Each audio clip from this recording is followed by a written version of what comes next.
Welcome to the Naavik Gaming Podcast, where it is our mission to explore the business and future of video games. We bring together the industry's brightest builders, investors, and thinkers to keep a pulse on current events, dissect emerging trends in games, share lessons learned, and have a great time. This podcast is also part of Naavik's growing ecosystem, which ranges from free and premium research to consulting and advisory services. For more information, visit www.naavik.co. Now, let's jump into the episode. Hi, everyone. I'm your host, Aaron Bush, and I'm excited to be joined by Alvaro Duarte today. Alvaro, who after leading studios at Gameloft and then serving as VP of R&D and head of studio at King, is now VP of Casual Games at Voodoo, which is undergoing a bunch of interesting change that we will talk about today. Alvaro, thanks for joining the pod. Thanks a lot. Thanks a lot for inviting me. Yeah, it's going to be a bunch of fun because today we're going to dig into a plethora of topics. Is hypercasual dead? Publishing casual games. And of course, we'll talk just a little bit at a high level about Voodoo's entrance into Web3. But first, to set the scene, Alvaro, could you tell us about your time at Voodoo and what you do as the Vice President of Casual Games?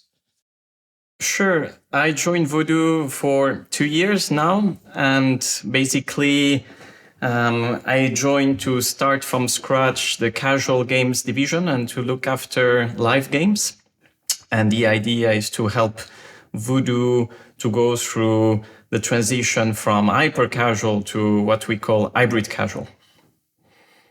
And basically the idea was to recruit the teams, to build these teams, prepare the studios, and set all the processes and in order to actually be successful in this area. And I'm happy that we are starting to have very interesting results. Yeah, no, I'm excited to dig into what's going on there. And obviously, recently, Voodoo's head of publishing, Alexander Shea, I'm totally butchering his name. That's right. I apologize. Okay, I got it. He stated that hypercasual is dead, which is a pretty big controversial statement. And so we'll get back to that in a second. But first, just to ensure we set the proper context for listeners, could you remind us what Voodoo's history with hypercasual is? How did it start and what did it lead to? Well, I think the hypercasual as a whole is connected to Voodoo. Voodoo has always been the leader in hyper-casual and always, I would say, set the trends. And long before that I joined, and with very, very interesting processes and key games. And today we are still the number one publisher. But we, as Alexander Shea mentioned, for us, we think that it's time to turn the page on hyper-casual in the old sense of the term, I would say. Right. And when did Voodoo exactly decide to start leaning in more as a publisher? Because according to Wikipedia, and feel free to give any updated numbers, correct anything, Voodoo has now worked with over 2,000 studios, and these partner launches account for 75% of releases. So when did the whole publishing bent here really begin? That's an interesting question. I think it has always been there because it's really part of the DNA of Voodoo to create an ecosystem of talent. And talent can be inside with studios that are built within Voodoo or with studios that are working with Voodoo. This is really part on the ways of working before. And for example, even today for hybrid casual basically any new venture project, we always have this double approach about how we can surround ourselves with the best, no matter what are the processes or the setup. Right. And how is the company, as best you can tell, I know you've been there 2 years, but how has the company improved or adapted over time to become better at working with that pool of talent? That's an interesting question.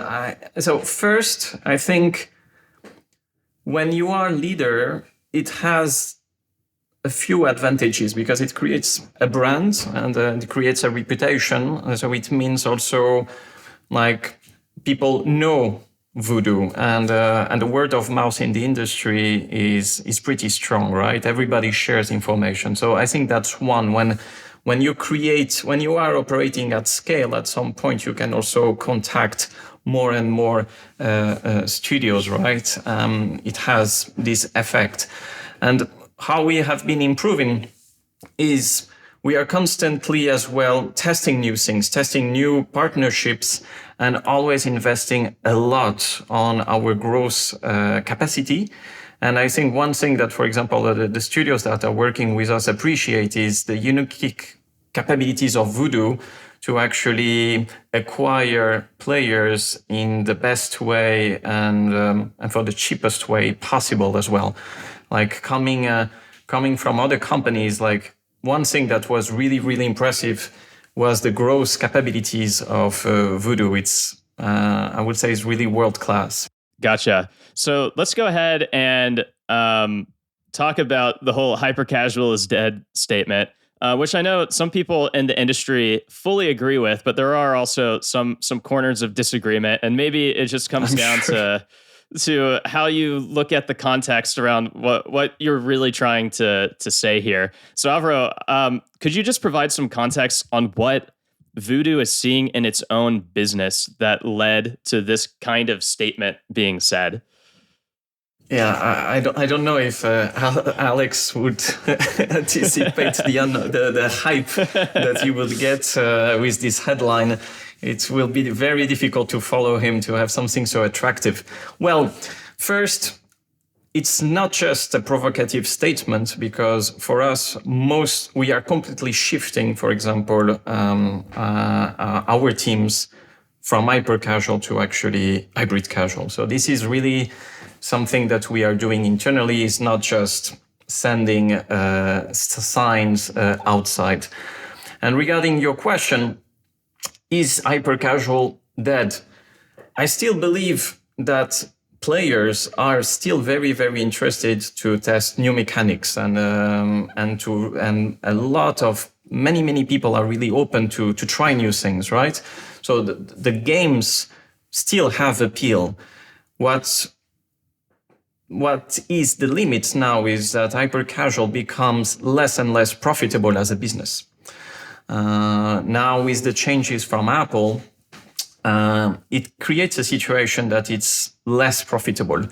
And I think this is why you see more and more companies that are shifting from hyper casual to hybrid casual. Is with the rise of CPIs, the companies are really, they have no choice than to look for games that have a longer LTVs, right? And I have to say, this is my opinion.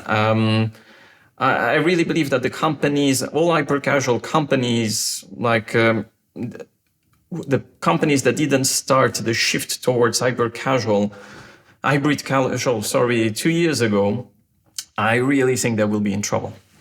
Because cracking hybrid casual is extremely difficult. It takes a lot of resources, a lot of time, and takes many iterations. And if you are just starting now hybrid casual when you have your core business that is being heavily challenged, I would say it's a little bit too late. What was really impressive here is, and it was before I joined, is that the CEO, our CEO, Alex Yazdi, had with Laurent and Gabriel, they had this view that even when they were at the top of their game on hyper casual and hyper casual was rising, the mind already shifted towards we need to diversify now that it's increasing. A lot of companies sometimes that diversify when the companies are reaching a maturity, and I think it will be too late. You need a lot of resources to actually crack this new market. Right. It's a very, very different game. One part of the debate that I've seen go on about hyper casual kind of revolves around like the new rules around Google's interstitial ads, around like more like what is or isn't allowed there. I'm just kind of curious to hear from you, like how important actually is that to what changes we're seeing in like the hyper casual market today? Like, is that an overrated or an underrated story? Neither. I think it's business as usual in the sense that hyper casual has been always extremely hard to crack. You need to test thousands and thousands of prototypes to actually get one right. And yes, the platforms are constantly shifting in terms of specs, right? And this is one of the many. And it always puts extreme pressure on the companies to constantly adapt. But one thing is true, like the change, the IDFA change on from Apple, yes, it had a very, very strong effect on hyper-casual, absolutely. Right. The rules on interstitials, yes, they have an impact, but it's something that we work, like all the companies, they work with Google and Apple to actually adapt and find the best way possible for the players and the platforms. Right. Okay. Yeah, that makes a lot of sense. So, okay, let's go ahead and talk about hybrid casual then. And you kind of laid out the context of how Voodoo got a head start and thinking about this, and how you as a team were planning ahead early to have the best footing in this new market. Could you just talk about maybe like the beginning of that change? And I guess the part that I'm most curious on is even less kind of like how the team has to change thinking about game design. We can hit on that too, but I'm also just curious about what it means to refocus an entire organization of hundreds of people in a pretty big way. What has that looked like over the past 2 years, and what have you and the executive team learned about doing that effectively, or where you've made mistakes along the way? Just curious to hear your thoughts on that. Wow, that's a big menu. So yes, mistakes were made, absolutely, and yes, there were big changes, totally, and in a very short time. I think what we tried to accomplish is really to stay true to our DNA. That is, in the sense that Voodoo, I think we are well known for our speed and our capacity to really try things in a fast way. And because it's not about also failing fast, it's also about failing often. And what the first approach, and it's still the same today, is we had an intuition that we are testing thousands of games every year. And the idea was, okay, what if we change a little bit the way we look at the games and the KPIs, we look at these thousands of prototypes that are being tested, what if some games could have a different launch or a different development cycle? So that was our intuition that actually confirmed that it works. But a lot of mistakes were done along the way.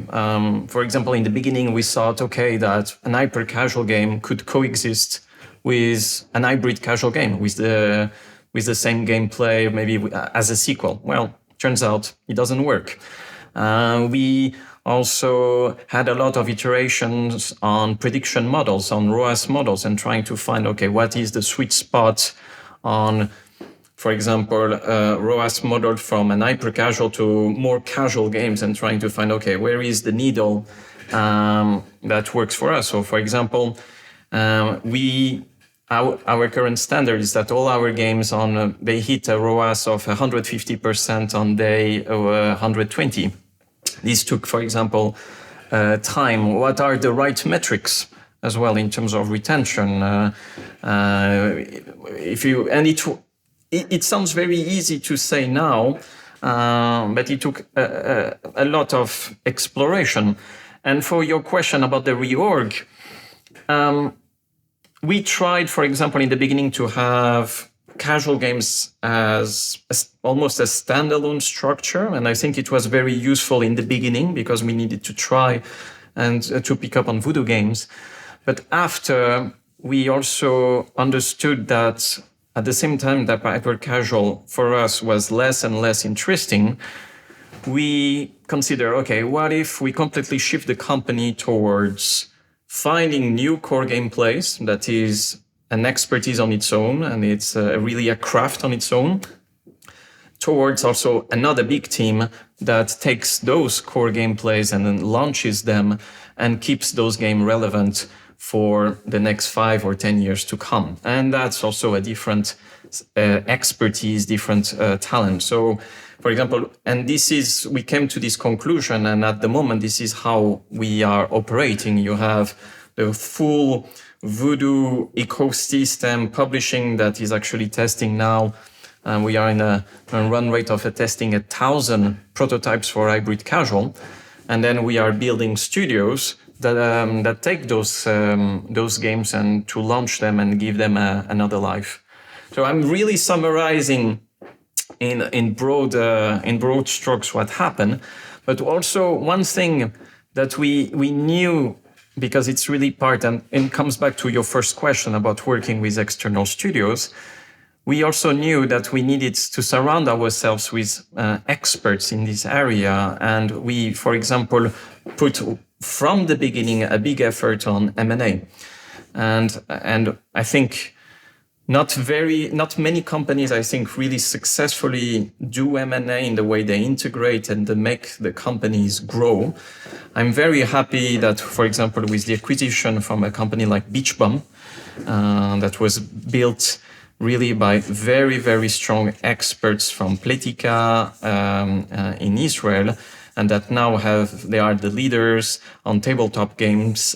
For example, they are bringing us also a lot of expertise around player segmentation and how you approach in-app purchases in specific type of games. So this is also another aspect that we were basically having a 360 approach. We wanted to crack hybrid casual, and we were basically trying many things at the same time. Well, basically, 2 busy years so far.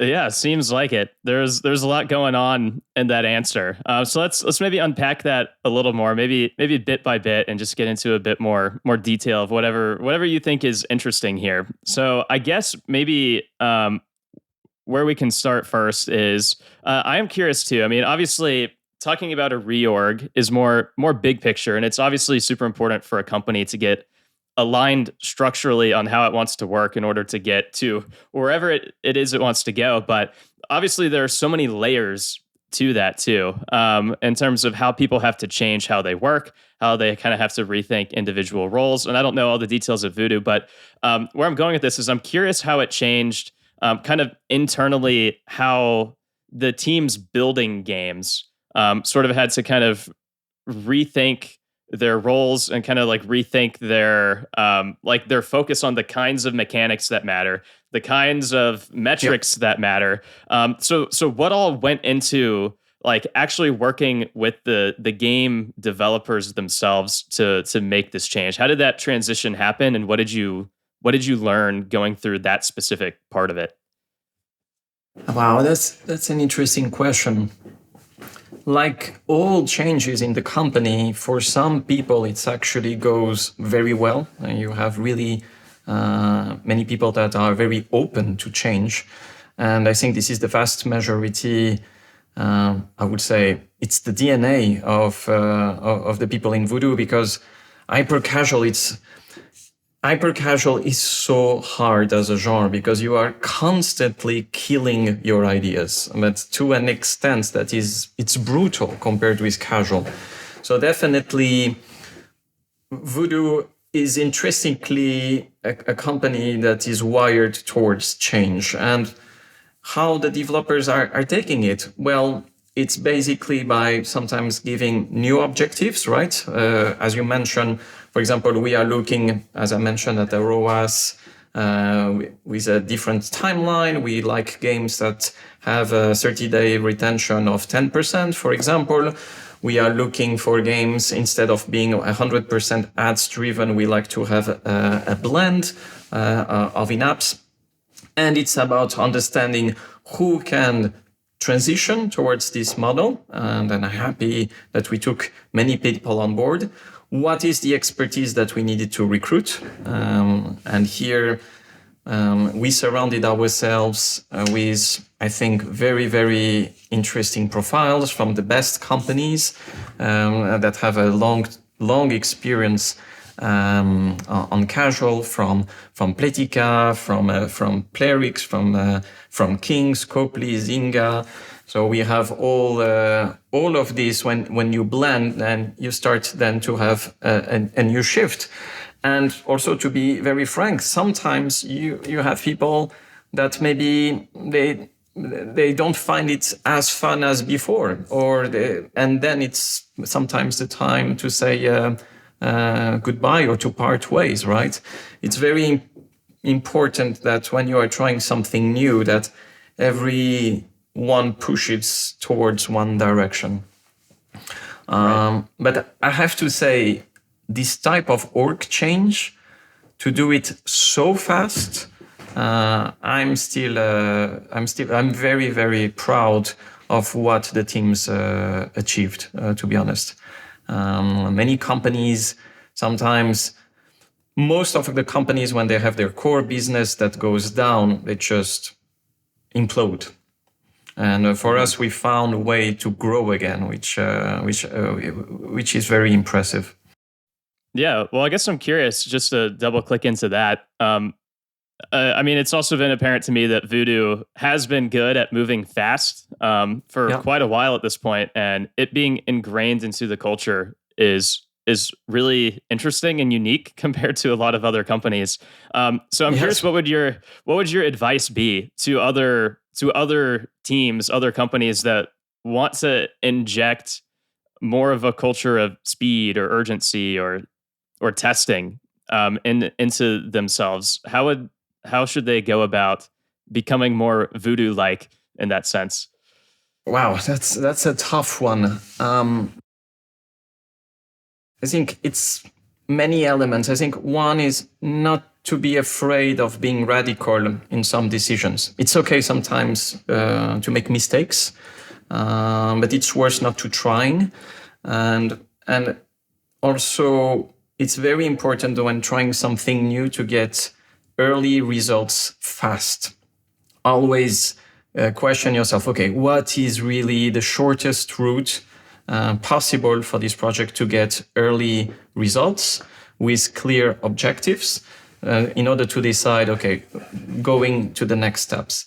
And each project as well needs to have very, very clear governance with a clear gating system, milestones, and each gate needs to have very, very clear objectives. And the gates need to be there for something, right? If you are just, even when something doesn't hit the mark, it's important to have the courage to stop and to be radical on that stuff. Because if you just let the things a little bit pass from gate to gate, at some point the gates lose a little bit their meaning, and you lose a little bit this positive tension that it's necessary in order to go to the most important aspect of what you want to test. And it's very important to surround. It's very important to surround ourselves with people that are into this mindset, because it's very hard. And small teams that have a little bit this attitude can really do wonders in a short amount of time. Yeah, no, I just think it's hard, right? And it's one of those things. It is very hard. It's not for everyone. But when you like it, you love it. Yep. And it's one of those things you can't just snap your fingers and suddenly change, right? Like, I imagine it's ingrained in Voodoo's culture in so many different ways from the beginning, in a lot of sense, that's just hard to replicate if you also don't start that way. You are absolutely correct. Little details, right? For example, we don't have meetings with PowerPoint decks. I know that's just anecdotes, but that we always trying to cut through bullshit, and that's the word that we use internally, in order to have the shortest route possible, right? So we don't want people to spend too much time outside the product development. So all the things, the way you do your meetings, the way the decisions are made, as you mentioned, every little detail counts. You cannot just put the role on the teams of say, be fast, and then you have a whole system that is heavy on taking decisions or providing help. Everything needs to be built for speed. Right. Yeah, that's super interesting. I could probably spend another 30 minutes just talking about learning about how you guys move quickly. But let's talk about some other stuff. So earlier, you also mentioned that Voodoo is building new studios and is been conducting M&A. But I want to focus on the building new studios point. Could you just unpack for us a bit more, like what is going on there, and how is Voodoo thinking about like how to most effectively build new internal studios from scratch? As I mentioned, we really like to verify, we like to build proof of concepts for everything that we do. And this hybrid casual game strategy took a bit of time. Well, took a year, I would say, to really take off. But right now, I'm very happy that if we look at the games made internally, we are looking at a revenue run rate of 150 million. And if you took also the M&As, it's another, you can double that. So when you are at a 300 million run rate, you can say, okay, you are going in the right direction. So we are successfully launched already 2 games. One is called Mob Control. Another one is Collect Them All. And they are starting to have a very, very interesting trajectory. What we are doing now is doubling down on this success, and it's the same strategy. You have many like amazing teams from Voodoo that are trying to find the core games. And basically now we are recruiting game leaders that have a strong experience in casual games or mid-core to welcome those games and to build a studio around those games. And the beauty, I think, of how we approach this is we really trying to put these game leads in a situation that they are almost small company owners of their studios. For example, they can build the identity of the studio that they want, the culture, the process they want. They have a budget envelope that is assigned so they can take all the decisions regarding recruitment, salary increases, trainings. We're basically avoiding every back and forth question. Okay, can I do this? Can I go there? No, it's just, okay, proceed as long as you respect your gates. And they are commanded, like in the beginning, we asked them to surround themselves with a small crew of around 6 people to work on the core game. And then we launch the game, and if the game takes on, then we start to hire more and more depending on the game trajectory. And then the number of employees is really parallel to the revenue trajectory of the title. So what we are at the moment, we are really successful on attracting very top talent, but we are still looking for a couple of game leaders that if they are very entrepreneur and with a casual, strong background, I would be happy to have an interview with them. Awesome. And can you remind me, how many of these studios are there now within Voodoo? Our target is to have 13 studios by the end of this year. Okay. Wow. That's a good number. Any advice or any lessons learned on how you manage so many internal studios effectively? I know, and I guess too, I just want to kind of mix that with, I think it's interesting that of how you manage and provide like certain levels of autonomy that you were kind of talking about, to where like the game leads are like really the decision makers in their own way, and how you try to minimize, again, those gates to continue building speed in the organization. So kind of like from that lens, I'm just curious how you go about managing so many while ensuring that they have autonomy. We made a mistake in the beginning. We were, for example, building a large central team composed by veterans that had the objective to mentor, to coach, or even to direct an ecosystem of internal studios. It was a mistake to do that, but a very necessary mistake, because at the same time, we were also setting all the milestones and the process and the guidelines. But what we were actually doing in the wrong way is to trying to shift some studios that maybe didn't have the expertise on casual and trying to help from the outside. And here, what we came to the conclusion is that the expertise needs to come from within. You cannot compensate lack of expertise or experience from outside the team. And life just gets much easier for everyone when you hire a very, very strong game leader that really manage the studio and is very performance oriented and delivers. Then you need really basically much less and less work on coaching, on processes, but actually the conversations become much more interesting on strategy and the creativity on the products, on how to make them bigger. So I think that will be one of our learnings here on managing an ecosystem. And I think it applies as well for the M&A. Some companies, for example, and it's not a criticism. Each company has its own culture. Some companies, for example, like to build companies and rebuild them, or to convert the companies to the culture, or to change the identity and the process and so on. And for us, for example, we have a very different approach. We are looking for companies that are really well managed, that are already in a very interesting trajectory on their own.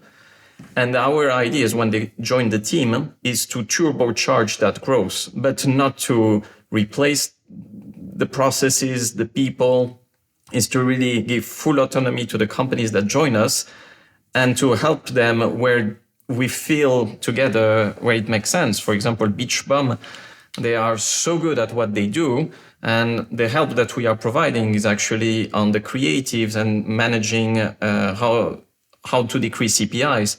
But in no way are we going to tell them, okay, maybe you should do your feature like this or like that, or recruit that person. We give them full autonomy on that aspect. And the last aspect is to really, really have a strong discipline on milestones and targets. And when you mix that with talent and expertise, then you can scale.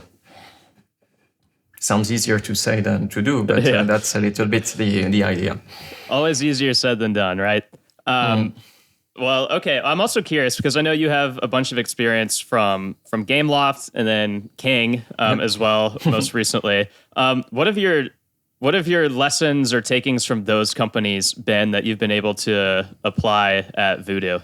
I'm still learning today, but I think there is a lesson that I'm constantly relearning, and it's really to have the courage to surround yourself with talented people that push in the same direction. And what I mean by that is when you are starting something new that is unknown, never done by anybody else, it's extremely hard. It's extremely hard when you have an idea, an intuition, and to go on uncharted territories.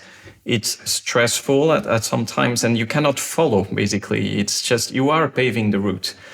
And when you do that, a lesson that I constantly relearning is it's to be radical around surrounding yourself with people that are pushing and make the boat go in the same direction. I think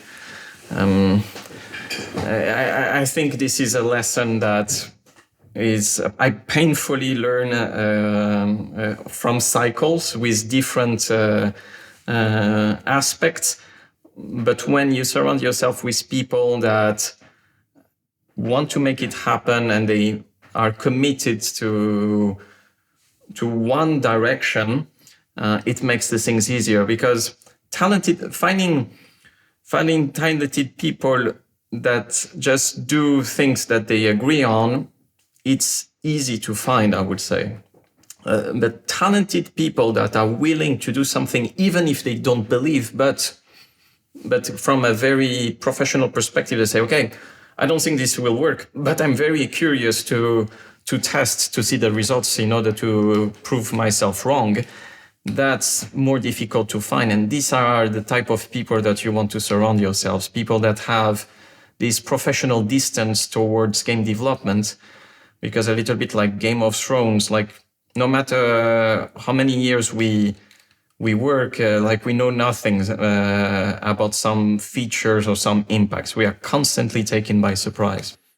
Right. And everything changes all the time. So you can never fully be up to date anyways. At the company I was at last, our CEO, his name was Tom Gardner. He had a really helpful analogy about, just everyone kind of working together to push the boat forward. And he was just saying that he saw, I forget the specific numbers, but it was basically a study where it was in most big companies, probably 2 or 3 out of every 10 people are the ones who are actively, paddling forward really hard, are super aligned, and want to, really continue to push the company forward in all the ways they can. Probably about 5 out of 10, about half the people there are just kind of sitting in the boat. They're not really paddling forwards or backwards. They're just, they're there doing kind of what they need to do, but not like actively thinking or pushing the company forward in notable ways. And then, of course, there are the detractors. And I think most big companies probably, and it's hard because companies change over time. As you were saying, even Voodoo has had to evolve a lot. And people, sometimes not everyone is great at evolving with it. And so often there are like 2 or 3 out of 10 like detractors that are like actively paddling backwards because they don't like the direction that the company is going in, or they're just nitpicky or whatever the situation might be. And so from like a leader perspective, like really making sure that who is on your boat that you have is important, and making sure that you have as many people paddling forward as possible. And however you hire, however you promote, however you like run the tenets of your culture. I just thought that was a really interesting this is so analogy. True. This is and it doesn't mean that it's wrong people. It's just that maybe they are in the wrong structure and they will do great in other companies. But it's totally true. This analogy is great. Like the impact of a toxic person or kills the productivity of 5 people. There was this book called Multipliers that they were talking about a study across 100 companies. So when you are starting something new and you have those 2 detractors, like you are literally decreasing the power of 10 people. It's immense. And when you are starting something new, it's difficult sometimes to take the hard decisions on a timely base scenario. It's a hard lesson, but we as leaders, we need to always relearn that aspect. Right. Is there anything else to note that's interesting or unique about Voodoo's culture that helps you and the rest of the leaders in the company keep pushing forward? You mentioned speed. Is there anything else unique about Voodoo worth calling out from a culture perspective? This focus on performance makes it's such a good filter for a lot of conversation that can happen, right? It's so many times you could lose a little bit focus on what matters, but at Voodoo the things are so performance driven that I think the teams have this ability to cut through the noise and to go really to what's really necessary. And something that I love is the degree of freedom. For example, we don't care how the game leads in their live studios operate, if they want to work in the office or remote, we don't even talk about that. I think that's the beauty, is that we don't even talk about this. We focus on the game trajectory and the KPIs and the roadmaps and what needs to be the decision that be taken. But I'm really happy that a lot of conversations are not taken, because it saves a lot of time. I think that's pretty unique to have a company at this size. I think Voodoo, it's still a startup at scale. So it's still like a company that you feel you are in a garage, but you have the means to do everything from big companies. So you have a combo of, you have the budget for your ambitions, while you can work in a very lean way as if you were just starting your company last month. And this is, for me, very, very unique. Yeah, that is unique. That's really interesting. Well, I want to switch gears a little bit, and I want to kind of get back to talking about publishing a little bit. Sure. I guess kind of the question to lead it off is, as Voodoo has been changing its focus from hyper casual to hybrid casual, how has that had an impact on how the company thinks about publishing? It had the natural impact, I think the natural sequence, that because we were doing publishing on hyper casual, then it made total sense to say, okay, maybe we should do publishing on casual or even mid-core. I think we have this amazing machine, our growth teams that, led by David, that are really, really strong at scaling. And we thought, okay, if we are doing that for hyper casual, it totally makes sense to do that for studios that are just being built. And most of the time, new studios, they can't have the same maturity and expertise on user acquisition as we do. And it's totally normal. So I think it's totally relevant and natural that we try to help on that aspect as well. I think really it's a natural conclusion. Right. And I guess as a follow-up, has changing focus a bit, does it have an impact on how many teams, how many games that you're looking to publish? Because I imagine, hyper casual, it's, you throw a lot out there, kind of see what sticks, and then scale up from there to a much more radical degree than other genres. So by shifting to more casual mid-core, is the publishing team getting pickier in who it's choosing to work with, or are you still looking to work with as many teams as possible? How has that side of the strategy changed?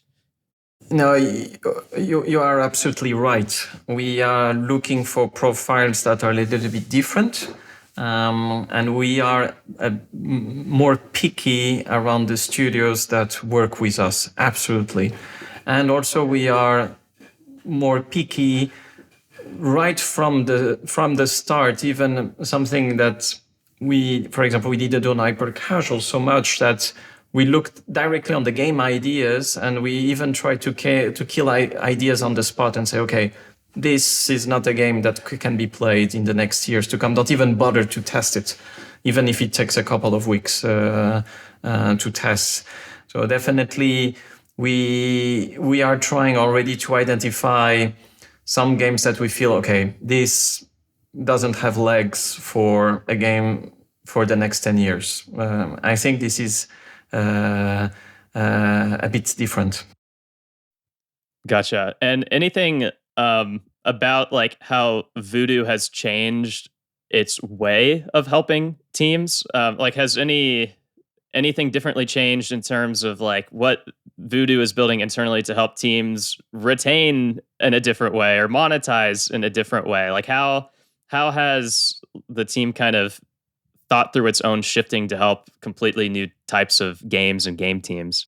Well, there is a transition from pure ads towards in-app driven games. And this is, for example, this has implications on prediction models and the way we acquire, absolutely. And this has also a shift on how we look at roadmaps as well. And I think a change that really happened across is this topic we were discussing around the expertise from within. Voodoo years ago was really around creating experts that could coach teams from the outside, and we are completely reversing that aspect and really putting the expert really down in the product development. So this, I would say, this is something that really shifted. But apart from that, it's still the same approach, right? It's really trying to get the results fast, verify your hypothesis very early with clear targets. On that, the DNA change. I would say it's some of the fine-tuning on the process around ideation and talent was updated. Right. Okay. That makes sense. I was just curious to learn more about how you all have changed as your focus has changed. Let's go ahead and talk about Web3 a little bit as we kind of near wrapping up. I know, Alvaro, you mentioned before we started that you can't say too much, that it's still sort of in like a venture stage within That's the right. company. So I won't dig into too many details of how the team is thinking, but I do want to hit at it at a high level and really just kind of a first question just to ask why this evolution is happening. Like, what about the economics or user experience or something else of Web3 is compelling to kind of like build this extra layer on kind of on top of these games? Like, why that focus? First, I would say, why not? I think Voodoo, we don't really put ourselves too much limits on what we want to try. For example, we move from hyper casual to hybrid casual, but we are also working on social network apps. We are also on working on very, very different type of initiatives at the same time.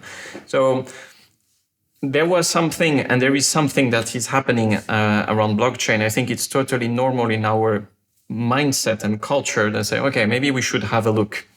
And I think here we are trying a little bit in the Voodoo way. That is, we didn't have expertise, but it's by trying and really building something that you start to acquire the experience that you need to succeed. It's when you give yourselves meaningful projects with clear ambitions that you can recruit. And basically, it's just not like talking. It's we learn by doing. And definitely, I think a lot is happening on crypto and games. I think a lot of ugly things are happening. But if you ask me personally, I still think that it can be a very cool value proposition for players. Probably not in these games that are like more like Ponzi schemes. Right, I think course. Probably those games, we would not see them much more in the future. But in the thing of, if you look at NFTs as a new generations of in-apps, that is small items that you can own or can help you on the game and that you can trade with the community of players, it makes a lot of sense. We see that for many years ago on, I don't know, World of Warcraft, Diablo, when people are training weapons, armors, as long as it is reasonable, as long as it doesn't break the game, but actually makes the game better and a better player experience, I see no reason not to try to investigate on that. I think it's going to be when some companies and real game companies are going to approach this, probably we will see a new generation of NFT and crypto based on games that will be very interesting for the players.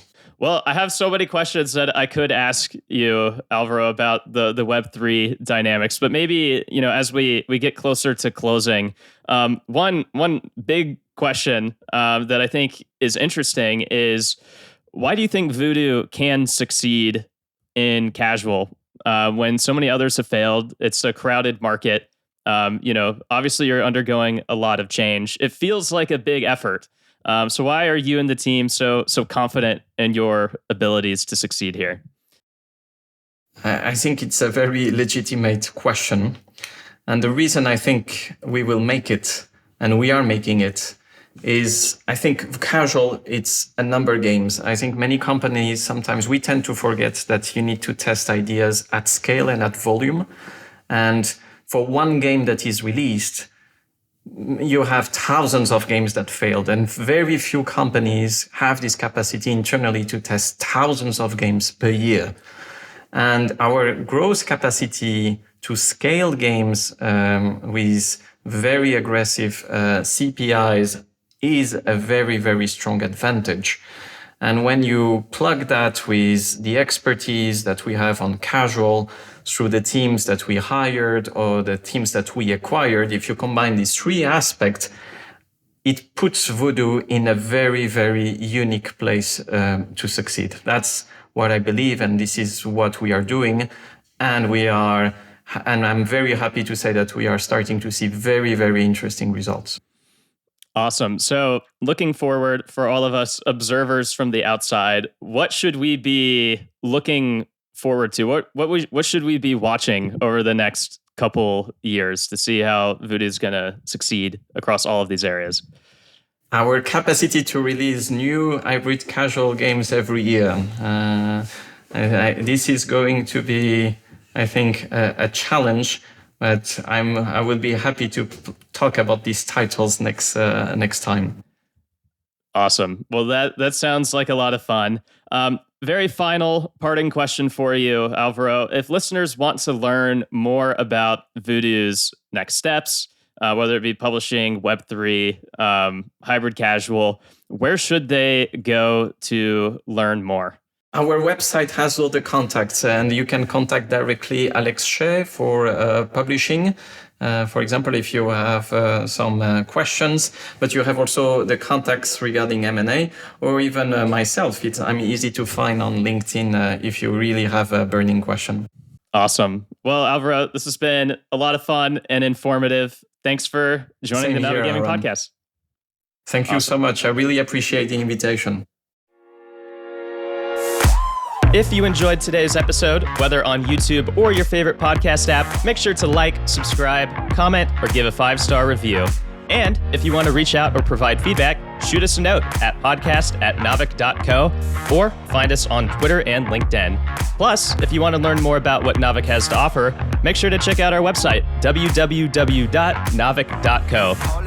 There, you can sign up for the #1 games industry newsletter, Naavik Digest, level up your insights with our premium research platform, Naavik Pro, or contact us to learn about our wide-ranging consulting and advisory services. Again, that is www.naavik.co. Thanks for listening, and we'll catch you in the next episode.